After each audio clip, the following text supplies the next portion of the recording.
গৰম বিৰাট ইমান খুজি খুজি জীৱনটো মোৰ বৰবাদে হৈ গেল এতিয়া আৰু ক'তনো ভাল হ'ব জীৱন জীৱন কেনেকুৱাকে মোৰ তৰিবই পৰা নাই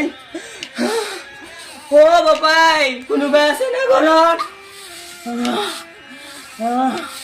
বাপাইয়ে আজি অস্থিৰকে একমুঠি যদি ভাতো খাব পালো হয় মোৰ আজি দিনটো কাৰণে সুস্থ হ'লে হয় এতিয়া বহুতে অলপ মানুহ কোনোবা আছে না নাই অ' বাই বাবাই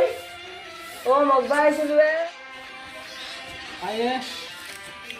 বাপাই ময়ে মাতব আহিছিলো কাকাখান দুটা থাকবা কাৰণে আলি হৈছিলে পায়ে কি কৰিবি মানুহৰ জীৱন ভগৱানৰ লীলাইহে জানে ভগৱানৰ কেনেকে পৰিচয় কৰি পঠিয়াই দিছি মোক কিমান আজি কালি হৈছিলে আৰু এনেকে মাতব আহিলে কাবাই বাবাই তুমি কি জানবি মোৰ বিলৰ কাহিনী ল'ৰা ছোৱালী কায়ো ভাত নিদিয়ে চহৰত থাকে বোৱাৰীটো ভাত পানী একো নেদে তথাপিও মোৰ দেহাটো থকা খুজিয়ে খোজে খোজে আহিছো দে বাপাই ইমানে কথা ক'ব লাগে না মোক নহ'ব যা যা কিমান নাই যা ঘৰত যা যা বাপাই মানুহ আহি যা ঘৰত যা অলপমান চাউল দাম নাই মোক কিবা পইচা পাতি নালাগে মুঠি ভাত দিতে খাব পালিও হয়